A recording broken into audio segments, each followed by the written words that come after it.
J.K. Rowling's Harry Potter and the Chamber of Secrets, Chapter 8, The Death Day Party. கும்பலுக்கு நடுவுல இருந்து nearly headless நிக் அவங்கள நோக்கி மிதந்து வந்தாரு. உங்களுக்கு பார்ட்டி பிடிச்சிருக்குல்ல அப்படின்னு கேட்டதும், ஓ எஸ் அப்படின்னு ரொம்ப அவசரமா போய் சொன்னாங்க. நல்ல கூட்டம் இல்ல அப்படின்னு நியர்லி ஹெட்லெஸ் நிக் ரொம்ப பெருமையா சொன்னாரு. அந்த வெயிலிங் வீடு ரொம்ப தூரத்துல இருக்க கென்ட்ல இருந்து வந்திருக்கா. என்னோட உரைக்கான நேரம் வந்துருச்சு. முதல்ல போய் நான் ஆர்கெஸ்ட்ராவை நிறுத்த சொல்லணும். சரியா அந்த நிமிஷம்தான் ஆர்கெஸ்ட்ராவும் வாசிக்கிறத நிறுத்தி இருந்தது. வேட்டைக்கான முழக்கம் கேட்டதும் அந்த நிலவரையில இருந்த எல்லாரும் சட்டுன்னு அமைதியாகி பயங்கர ஆர்வத்தோட சுத்தி முத்தி பார்த்தாங்க. ஓ இதோ வந்துட்டானுங்க அப்படின்னு நியர்லி ஹெட்லெஸ் நிக் ரொம்ப கசப்பா சொன்னாரு.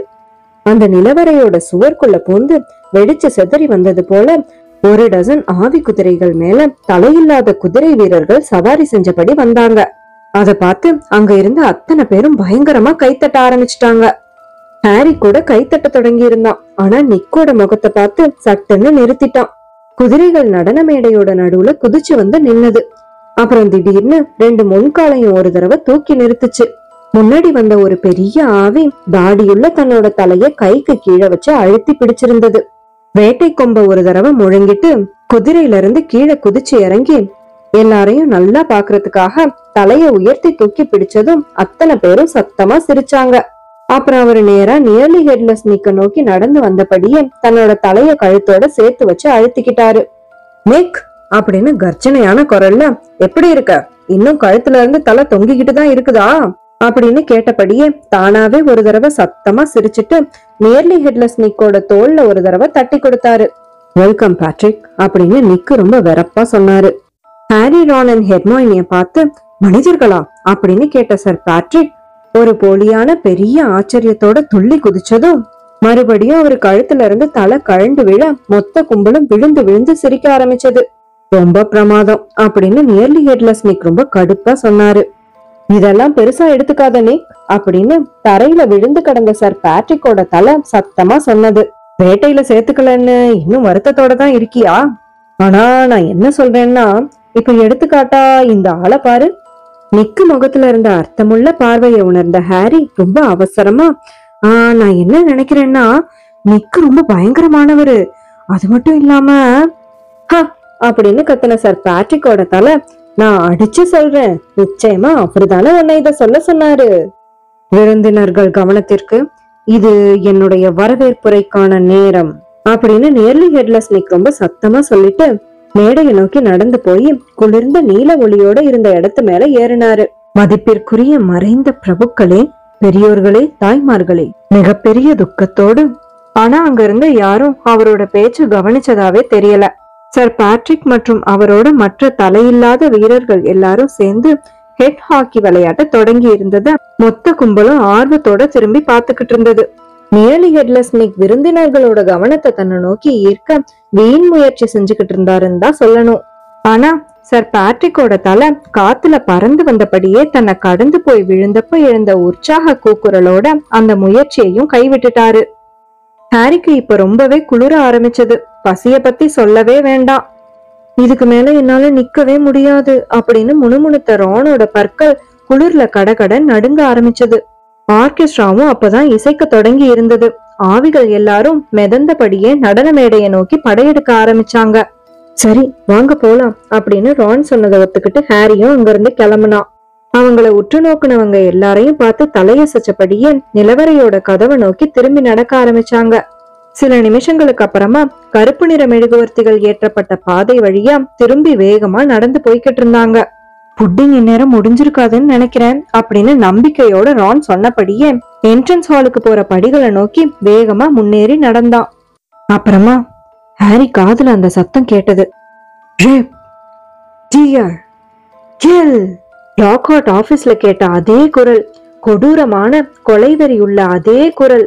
தலையில ஆணி இறங்கின மாதிரி பக்கத்துல இருந்த கல் சுவரை இறுக்கி பிடிச்சுக்கிட்டு அசையாம நின்னான். ரொம்ப கவனமா பெரும் சிரத்தை எடுத்து கூர்ந்து காது கொடுத்தான். சுத்தி முத்தி பார்த்தான். இருண்ட அந்த பாதையில கண்ணை சிமிட்டி சிமிட்டி மேலும் கீழும் பார்த்தான். ஹாரி, நீ என்ன பண்ணிக்கிட்டு இருக்க? மறுபடியும் அந்த குரல், கொஞ்ச நேரம் அமைதியா இருங்க.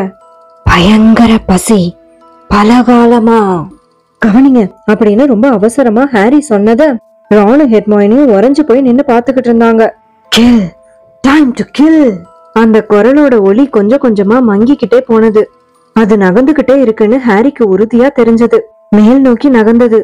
பயமும் ஆர்வமும் கலந்து அவனை ஆட்டி வைக்க இருண்ட மேற்கூரைய வெறிச்சு பார்த்தபடியே நின்னான். எப்படி அதால மேல் நோக்கி நகர முடியும்? ஒருவேளை இது ஒரு மாயத் தோற்றமா? அப்படி யாருக்கு இந்த கல்லாலான மேற்கூரை ஒரு பொருட்டில்லாம போகும்? இந்த வழியா அப்படின்னு கத்துனபடியே என்ட்ரன்ஸ் ஹாலுக்கு போற படிகள்ல ஏறி ஹாரி ஓட ஆரம்பிச்சான். இதுக்கு மேலையும் எதையும் கேட்க முடியும்னு தோணல.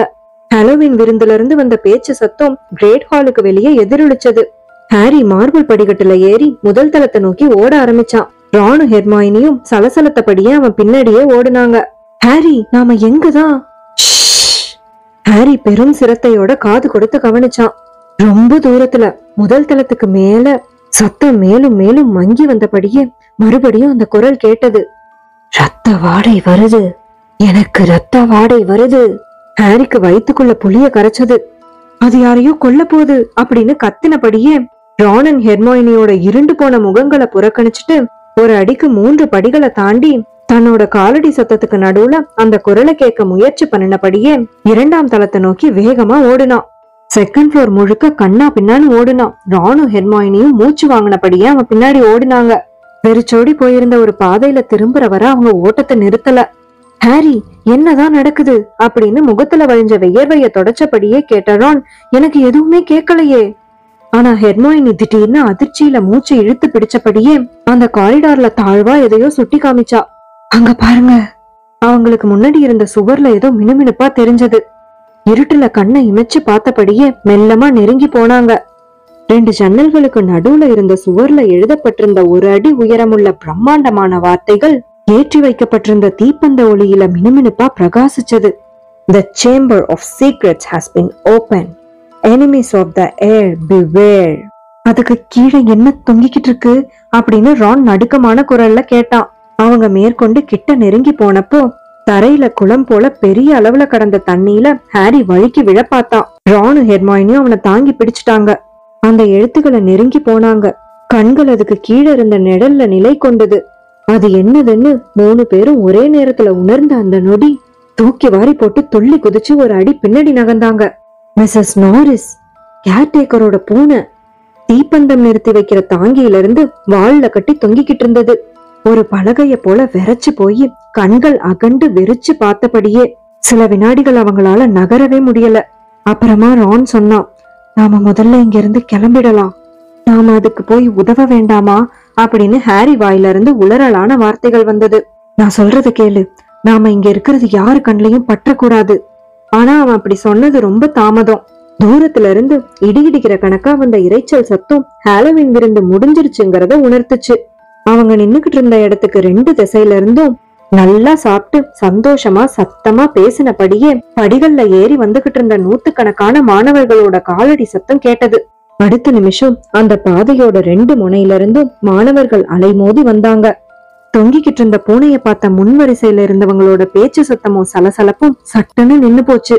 அந்த காரிடாரோட மத்தியில ஹாரி, ரான் அண்ட் ஹெர்மாயினி 3 பேரும் தனியா நின்னுகிட்டு இருந்தாங்க. முன்ன இருந்த மாணவர்களை தள்ளி தள்ளி அந்த கொடூர காட்சிய பார்த்த மத்த மாணவர்களும் பேரமைதி ஆனாங்க. கூட்டத்துக்கு நடுவுல இருந்து யாரோ சத்தமா கத்துனாங்க. ரகசிய அறை திறக்கப்பட்டு விட்டது. எதிரிகளின் வாரிசுகள் ஜாக்கிரதை. மட்பிளட்ஸ், அடுத்த குறி உங்களுக்கு தான். அது டிராக்கோ மால்ஃபாய். கூட்டத்தை விலக்கிக்கிட்டு முன்னேறி வந்தான். உணர்ச்சியற்ற அவனோட கண்கள் உணர்ச்சி பெற்றிருந்தது. வழக்கமா வெளுத்து போயிருக்க அவனோட முகம் செவந்து போயிருந்தது. அசைவற்று தொங்கிக்கிட்டு இருந்த பூனை அவன் கண்ணுல பட்டதும் தன்னை மீறிய அகலமான சிரிப்பு அவன் முகத்துல தவழ்ந்தது.